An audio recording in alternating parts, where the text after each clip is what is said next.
muito se fala sobre dívida pública no mercado financeiro. Mas afinal, como foi que o Brasil acumulou a dívida que ele tem hoje? Aqui vai um spoiler.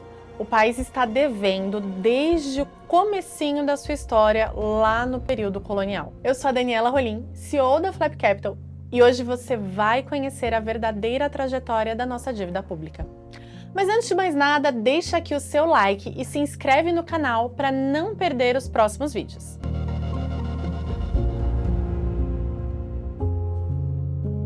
A dívida pública começou na época em que o Brasil ainda era uma fonte de recursos para Portugal, que emitia títulos para financiar defesa e infraestrutura. Apesar do nosso país ter uma grande variedade de recursos naturais e gerar receitas significativas, elas ainda não eram suficientes para cobrir os custos impostos pela coroa portuguesa. No final do século XVIII, por exemplo, as dívidas impostas a colônias portuguesas, como o Brasil, eram mais do que o dobro da receita que eles geravam. Como se isso não fosse suficiente, Portugal ainda empurrava várias das suas necessidades financeiras para o Brasil, criando dívidas e taxas adicionais como se fizessem parte das obrigações europeias. E esse grande ciclo de dívida se tornou um legado que iria se estender por séculos adiante. Mais para frente, no século XX, a dívida pública virou uma ferramenta para financiar o desenvolvimento industrial do país.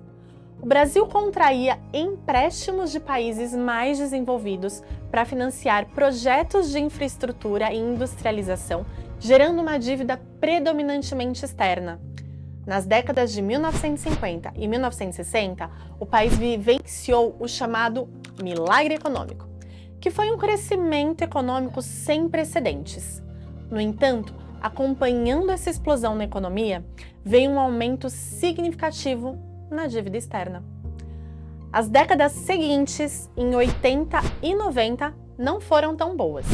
A hiperinflação e as tentativas de estabilizar a economia levaram a um crescimento ainda maior na dívida interna. De acordo com documentos do Tesouro Nacional, a dívida pública foi usada várias vezes nessa época para tentar controlar a inflação. Mas a situação só mudou para melhor quando o Plano Real foi introduzido lá em 1994. O plano foi lançado em etapas, começando com a criação de uma unidade real de valor para estabilizar os preços, seguido pela introdução da nova moeda, o real.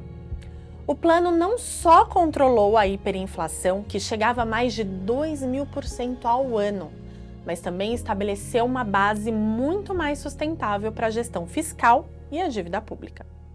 A partir daí, o início do século XXI foi marcado por uma abordagem muito mais estratégica e gerenciável da dívida pública.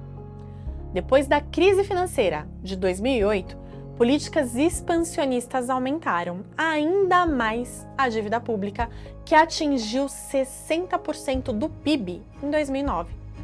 No entanto, a maior preocupação veio em 2020, quando a dívida disparou para quase 90% do PIB devido aos esforços do governo para combater a pandemia do Covid-19. Nos anos seguintes, conforme a situação se estabilizava e novos ajustes fiscais eram implementados, a dívida voltou a cair, chegando a 72% do PIB em 2022. Mas essa queda não durou muito. Em 2023, a dívida estava em 74% do PIB, aumentando cada vez mais devido a fatores como a inflação e juros crescentes. 2024 foi um ano recorde para a dívida pública. O seu valor bruto chegou a 9 trilhões de reais, representando quase 80% do PIB.